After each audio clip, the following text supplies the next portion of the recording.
it to you. Oh, we can wait around. So we're fine. We're not in a hurry. Probably so. take them 15, 20 Oh, minutes to yeah. make it Doesn't, after the interview. Not a problem. Awesome.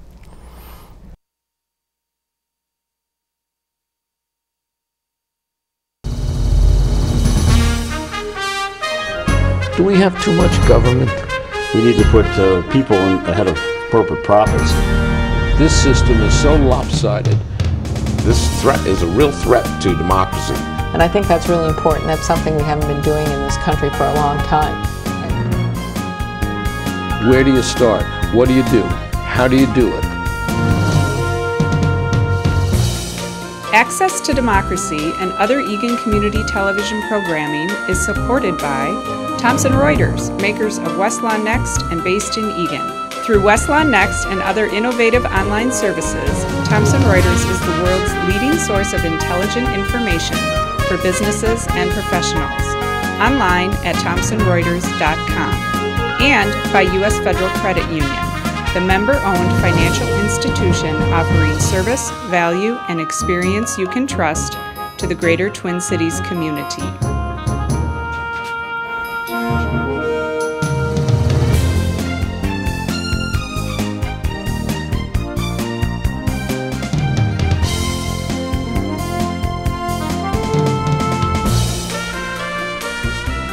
Welcome. Access to Democracy returns, and we have new guests with us today. A very interesting situation. You know, because over the years, and by the way, I'm your host, Alan Miller, if you didn't know that or can't read it on the screen. Over the years, people have told me that I'm going to the dogs. And, you know, it hurts a little bit. But in this interview, it's an upbeat interview where we're really going to the dogs. And we have Jeff and Diana Hall, and they are the proprietors of Camp Bow Wow in Burnsville, which is a unique operation and was inspected and approved by our dog Katie before they came on the show. So I want everybody to know that. And welcome, first time here. Good to be here. Thank you. Explain to me how two executives from IT got involved in a Camp Bow Wow, a boarding and daycare center for dogs in what, 2006? 2006, yeah. Well, we weren't intentionally going out to look to start a company of our own, but we read an article in the local paper about someone who was doing dog daycare, and it just kind of struck us, hey, that's something that makes sense, it fits, we could use our experience, and we could do this, and we would love to work with animals. So we started researching it, looking into it. We found the Camp Bow Wow franchise and never looked back. It was the right solution for us because they had the business plan and the know-how, so we could get up, ramped and running and starting to help out dogs. So it fit us. And in researching for this interview, and I've met Jeff before, I have not met you before, the accolades about Camp Bow Wow are really, really reassuring in terms of both not only your customers, but other agencies that review animal service institutions such as yours. And we met Jeff there with Katie, and an incredible operation. There must be 100 cages or kennels that you have there. And we happened to be there during spring break week. It was full. Yeah. It was. It is. It's a busy, busy place. A lot of fun going on. But Camp Bow Wow is all about the dogs. It's an opportunity for dogs. They're pack animals. They love to play. Well, it's an opportunity for them to safely play in packs and just have a good time. And you could see it when you were visiting. They're just playing together, having a blast. Well, that's what Katie did. We turned her loose in the play area, and she had a very good time while we met you and looked over the premises. And yes, it seemed like not only were they having a good time, but that your employees were very, very dedicated and caring about more dogs than I've ever seen in one place at one time. Yeah, our employees, they wouldn't work there if they weren't nuts about dogs, and they certainly are. But they do love the dogs. They spend time with them. They play with them. And, you know, we monitor them to make sure they don't escalate the play too much or anything. But everybody that's there is crazy about dogs, and the dogs see the employees as alpha dogs. So it's a good environment for everybody. Now we're going to get into a rescue operation that the two of you got involved in a few minutes, but give me a little bit of individual background first, starting with Diana, in terms of business and otherwise. Well, I've been in sales most of my career, still am actually, still working full-time. I help out with the business on the side, you know, doing the books and things. And when we're busy over holidays and weekends, I also get to go work with the dogs, which is not like a job, it's fun. I guess, you know, I was one of those people born to help animals. I was the kid bringing home the sick animal to my mom and dad. Can I keep it? And nursing it back to health. And we lived on a hobby farm. So animals is something I've been around my whole life. And we had them in our personal life. And I had my professional business, and it just seemed to meld together for me. I have a son who never passed a stray that he didn't pick up. That would be me. and try to make part of the family. Yep. And Jeff, what about you?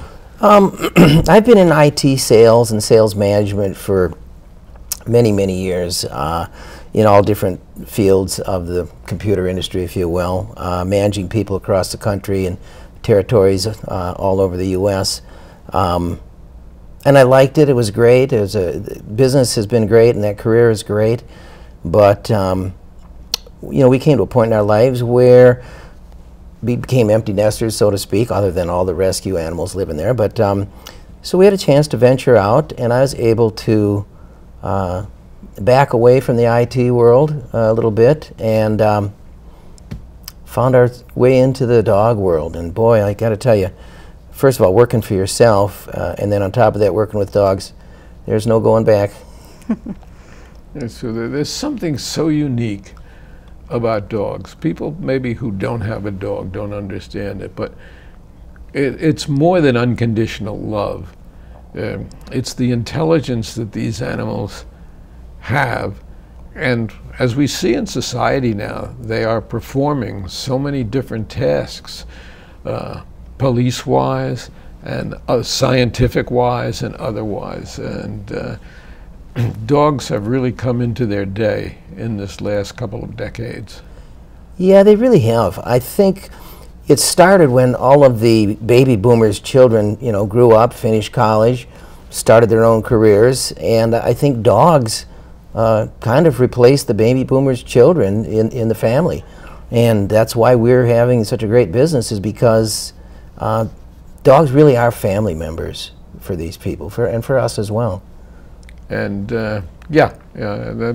there's something about the affection that, you know, one receives when you get home is like, wow, you're back. Oh. Yeah, cats are in the back corner looking at us when we get home. The dogs are, you're here, we're so happy, thank goodness you came back home, and then feed me. But, you know, they're there for affection. It's a give and take. They're partners with you. They're part of your family. There's so many books about dogs, and I was remiss, I didn't put the Toby book up here for review now, but very special dog in our lives and in our hearts. So, which we're going to display at Camp Bow Wow, I think. And, a very touching book. You can see, obviously, how big a part Toby has played in your and Sharon's life over the years. It's big. And we miss him still, even with the additions since, and that's important. How big is doggy daycare?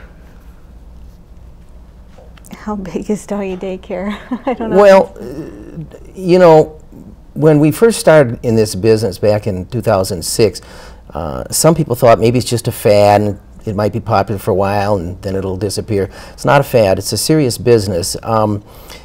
People are busy, and probably one of the greatest needs of a dog is exercise.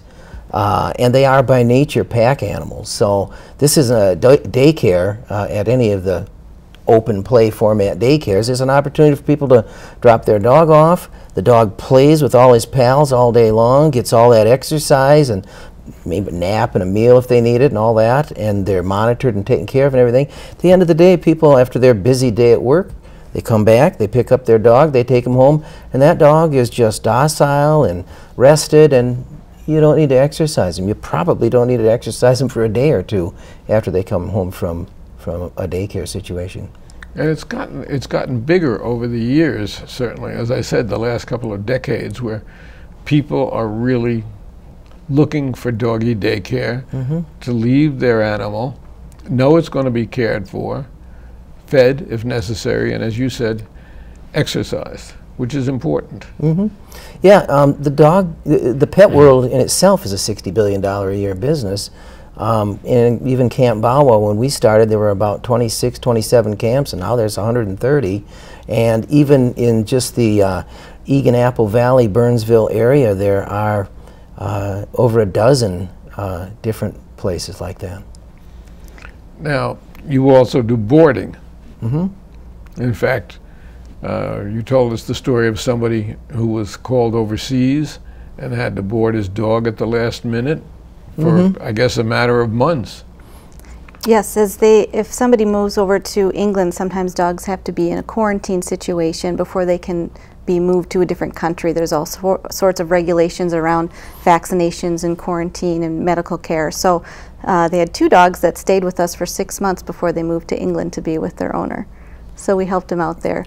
And as far as boarding, that has become just a necessity for people. People still want to travel, or they need to travel for business, and they want to be able to entrust their dog to someone that they know will take care of it. We have webcams, so you can watch your dog play whether you're in Hawaii or at work. You shouldn't watch too much while you're at work. It's a little addicting, but you can be assured that your dog is happy and having a good time, see who their friends are, watch what they're doing, and it's peace of mind. So you can have your vacation or your work and not worry about your dog.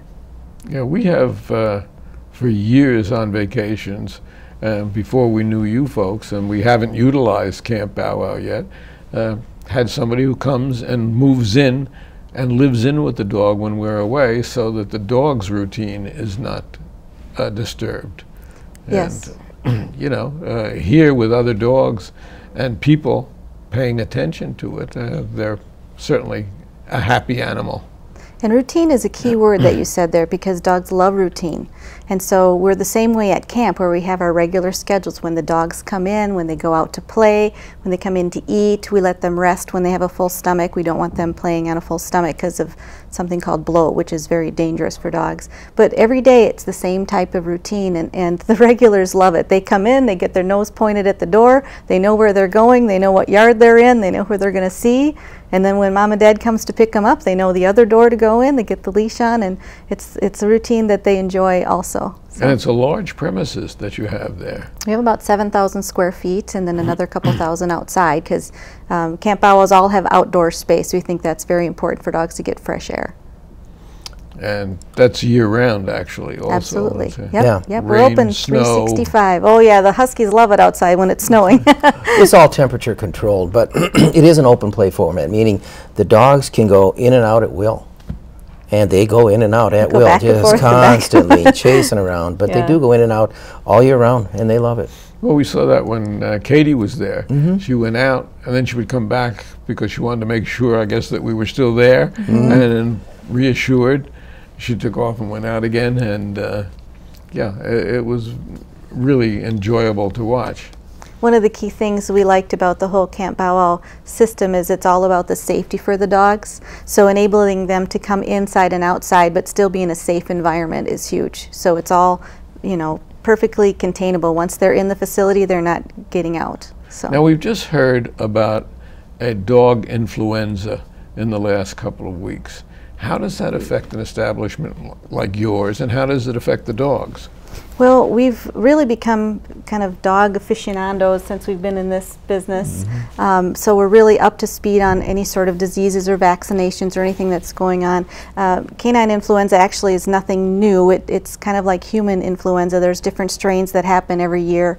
Sometimes the media gets a hold of a situation and it can be hyped up a little bit, but it's really all about making sure that you pay attention to your dog. If you see signs of your dog being sick, you need to talk to your vet or take it to see a vet.